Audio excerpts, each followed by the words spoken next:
Salam sejahtera dalam kasih Tuhan kita Yesus Kristus. Hari ini kita akan bersama-sama merenungkan firman Tuhan. Dan sebelumnya mari kita bersama berdoa. Bapa di surga, kami mengucap syukur kepadamu Tuhan. Terima kasih buat penyertaan dan pemeliharaan Tuhan sampai hari ini. Kami berterima kasih buat semua yang Tuhan telah kerjakan, nyatakan dalam hidup kami. Hari-hari hidup kami persembahkan kepada Bapa di surga. Kami dah merenungkan firman-Mu Tuhan. Urapi kami semuanya dengan urapan Roh yang kudus, supaya kami mampu mendengarkan dan mengerti akan setiap firman Tuhan. Dalam nama Tuhan Yesus Kristus kami bersyukur dan berdoa. Haleluya. Amin. Bapak Ibu, saudara-saudara sekaliannya, kita akan bersama kembali merenungkan firman Tuhan dari suratan 1 Yohanes pasal yang kedua. Kita akan membaca mulai ayat yang ke-12 sampai dengan kita membaca pada ayat yang ke-14.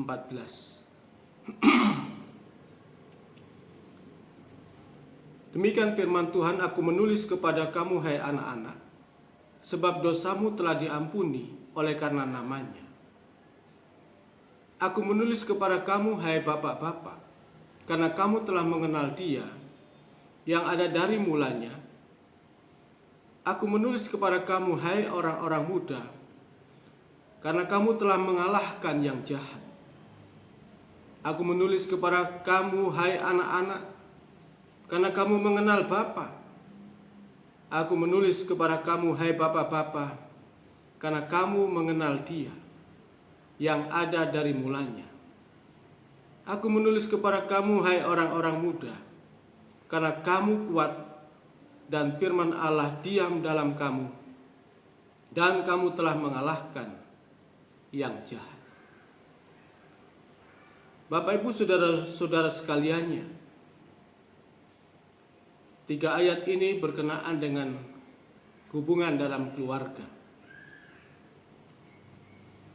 Di dalam renungan firman Tuhan sebelumnya kita sudah memperhatikan bahwa barang siapa yang membenci saudaranya, ia berada dalam kegelapan dan hidup dalam kegelapan. Jadi saudara yang pertama yang paling dekat, seperti yang difirmankan di dalam ayat yang ke-8 sebelumnya, aku telah memberikan kepada kamu perintah baru yang kutuliskan. Yang dimaksud di sini adalah bagaimana 10 hukum Allah, hukum Taurat. Itu dalam 2 loh batu Tuhan meringkaskannya menjadi hukum kasih kepada Allah dengan segenap hati, segenap jiwa, dengan segenap kekuatan kita, pikiran kita. Dan kasihilah sesama manusia seperti dirimu sendiri. Dan dalam hukum yang kedua ini, dimulai dengan hukum yang kelima sampai dengan hukum yang ke-10, diawali dengan hormatilah ayahmu dan ibumu. Dan seterusnya kita melihat bagaimana jangan membunuh, jangan berzina, jangan membenci, jangan berdusta, jangan mengingini. Di sini kita perhatikan dalam hubungan yang sesama ini, jangan membenci saudaramu. Jangan membenci saudaramu, dimulai dari dalam keluarga. Jadi kalau ada orang yang membenci saudaranya, ia berada dalam kegelapan. Ayat itu tidak mengatakan bahwa ia dalam kebutaan, tetapi dalam kegelapan. Mata bisa melihat perkara-perkara dunia ini, dia bisa melakukan semuanya. Tetapi yang dimaksud dengan orang yang hidup dalam kegelapan adalah orang yang tidak dapat melihat Tuhan dalam hidupnya. Dia hanya hidup dipenuhi dengan melihat perkara-perkara dunia ini. Kegelapan itu membuat dia tidak menemukan jalan tujuan akhir hidupnya yang mereka berpikir hanya tujuan akhir hidup kita di dunia ini. Itulah sebabnya ayat-ayat sebelumnya kita telah memperhatikan orang-orang yang hidup dalam kegelapan oleh karena membenci saudaranya. Maka yang pertama kita perhatikan, ia hidup dalam penyesatan. Tersesat. Dia hidup bingung hanya untuk mencari jalan dan tidak pernah menemukan jalan karena hidup dalam sesat. Dan kesesatannya membuat dia dalam keletihan sampai mengakhiri hidupnya. Kemudian yang kedua, ayat mengatakan orang yang hidup dalam kegelapan, ia tidak tahu kemana ia pergi, tidak punya tujuan, tidak bisa menapaki hari hidupnya dengan baik karena dia tidak tahu kemana ia pergi. Itulah sebabnya maka jangan kita membenci saudara kita, tetapi kasihilah saudaramu. Kalau kita mengasihi saudara kita, ia tetap berada di dalam terang, dan di dalam orang ini tidak akan ada penyesatan. Dan orang yang hidup dalam terang memiliki tujuan hidup. Itulah sebabnya maka ayat 12 sampai dengan ayat yang ke-14 dimulai dengan hubungan dalam rumah tangga, hubungan anak-anak, bapak, dan juga dikatakan orang-orang muda. Nah, di sini kepada anak-anak dikatakan dalam ayat yang ke-12, kepada kamu hai anak-anak, sebab dosamu telah diampuni oleh karena namanya. Kita melihat bahwa oleh karena nama Yesus, dosamu telah diampuni. Itulah sebabnya maka kita membawa dan menggiring anak-anak ini untuk dapat mengenal Yesus Kristus, supaya oleh namanya, oleh nama Yesus Kristus, dosanya diampuni. Tugas kita bahwa anak-anak sebagai bagian dari saudara kita, bimbing mereka untuk mereka dapat mengenal nama Yesus Kristus. Kalau kita mengasihi mereka, kalau kita membenci mereka, kita peduli amat keselamatan hanya untuk diri kita dan bukan untuk anak-anak. Tetapi anak-anak dibimbing karena kita mengasihi mereka, untuk mereka dapat pengampunan dosa oleh karena nama Yesus Kristus. Bagian ini pun diulangi dalam ayat yang ke-14 dikatakan, aku menulis kepada kamu hai anak-anak, karena kamu telah mengenal Bapa. Bapa di sini dalam hubungan antara anak dengan Bapa, dan kita melihat tulisan ini ditulis dalam huruf besar B-nya Bapa, yang dimaksud adalah Allah Bapa itu sendiri. Bagaimana anak-anak tidak hanya didorong untuk mengenal orang tuanya, oleh mengenal bapanya yang ada di dunia ini, tetapi tugas seorang yang mengasihi anak-anak, apakah itu bapak, apakah kita saudara bersaudara kandung keluarga, kenalkan anak-anak kita kepada Bapa kita di surga, supaya mereka memiliki cara hidup yang berkenan kepada Tuhan. So, demikian dalam Roma pasal yang ke-8 ayat yang ke-14 mengatakan, setiap orang yang dipimpin oleh Roh Allah, dia adalah anak-anak Allah. Itulah sebabnya maka kita memperkenalkan anak-anak kita kepada Bapa, tetapi juga kita memperkenalkan mereka kepada nama Tuhan Yesus Kristus yang bisa mengampuni dosa mereka.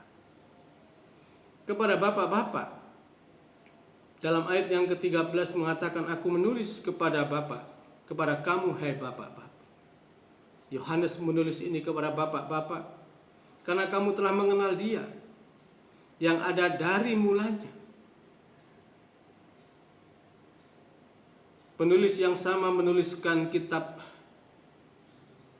Injil Yohanes, yang juga kepada bapak-bapak dalam ayat yang ke-14 dikatakan, aku menulis kepada kamu hai bapak-bapak karena kamu mengenal Dia yang ada dari mulanya. Apa yang ada dari mulanya?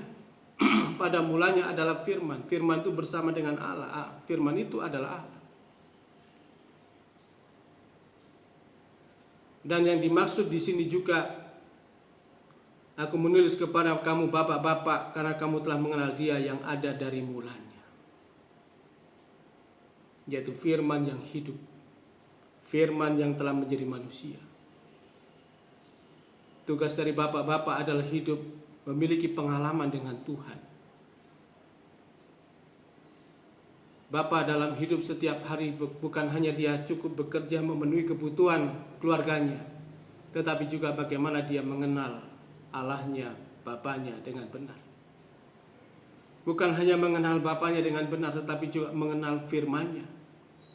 supaya lewat firman Tuhan ini dalam kehidupan sehari-hari, orang tua ini melakukan apa yang Tuhan inginkan, Tuhan kehendaki. Itulah sebabnya Rasul Yohanes mengatakan, "Hei bapak-bapak, karena kamu telah mengenal Dia dari yang ada dari mulanya. Yang juga aku menulis kepada kamu bapak-bapak, karena kamu mengenal Dia dari mulanya." Kepada orang-orang muda dikatakan, "Aku menulis kepada kamu, hai orang-orang muda, karena kamu telah mengalahkan yang jahat." Diulang lagi pada ayat yang ke-14, "Hai orang-orang muda, karena kamu kuat dan firman Allah diam dalam kamu." Jadi kemenangan yang diraih oleh orang-orang muda, yaitu mereka telah mengalahkan yang jahat karena kamu kuat dan firman diam di dalam kamu. Nah, kekuatan kita hari ini, yang pertama memang kekuatan dari Roh Kudus. Kemudian yang kedua, kekuatan kita dari firman Tuhan. Ayat mengatakan kamu akan menerima kuasa kalau Roh Kudus turun atas kamu. Dinamos, ada kekuatan Tuhan. Itulah sebabnya ayat ini mengatakan, "Hai orang-orang muda, karena kamu kuat dan firman Allah diam di dalam kamu, dan kamu dapat mengalahkan yang jahat." Tanpa Roh Kudus, tanpa firman Allah, tanpa penyertaan Bapa di surga, kita tidak bisa menang. Itulah sebabnya anak-anak, Bapa, dan orang-orang muda, sebagai bagian dari persaudaraan hidup ini, jangan kita membangun kebencian, tetapi mari kita saling mengasihi. Di dalam saling mengasihi itu kita bisa mengenal Tuhan dengan benar. Kita hidup mendapatkan pengampunan dosa untuk anak-anak. Bapak-bapak hidup mengenal Bapa, mengenal firman dengan benar dari mulanya. Demikian juga orang-orang muda. Mereka dapat mengalahkan yang jahat karena mereka memiliki kekuatan oleh Roh Kudus dan juga oleh firman Allah yang diam di dalam kamu. Itulah sebabnya mari kita sungguh-sungguh, kalau kita hidup saudara bersaudara, kita saling mengasihi di antara anak-anak, orang tua, dan orang-orang muda, maka terang hidup ada dalam hidup kita. Tuhan memberikan jalan keluar. Tuhan memberikan pertolongannya atas kita semuanya, sehingga pada hari ini kita boleh hidup dalam anugerah dan kemurahan Tuhan. Tuhan Yesus memberkati kita semuanya. Kita akan memuji nama Tuhan sebelum kita akan masuk di dalam doa.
Buat hidupku sekarang.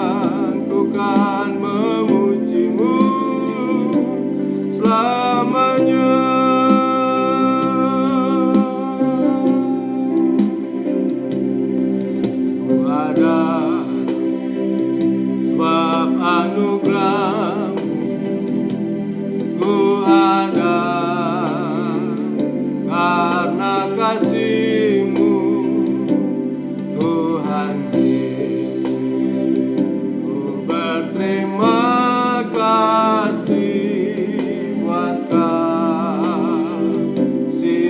rahmat-Mu. Terima kasih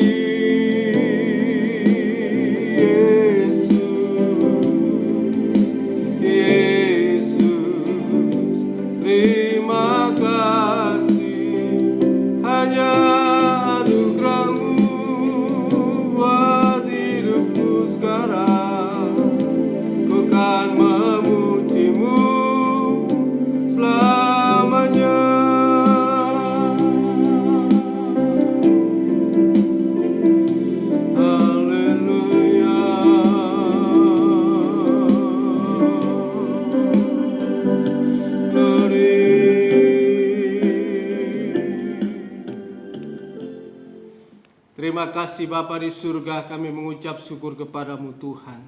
Terima kasih karena Engkau telah membimbing kami untuk kami hidup saling mengasihi. Mulai dari dalam keluarga, dari anak-anak, orang tua, sampai kepada orang-orang muda.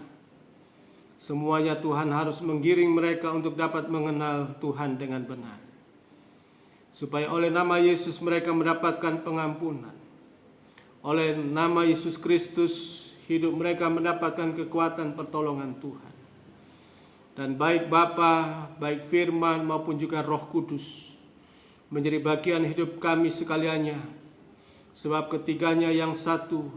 Demikian juga kehidupan kami oleh firman-Mu, oleh Bapa di surga dan oleh Roh Kudus.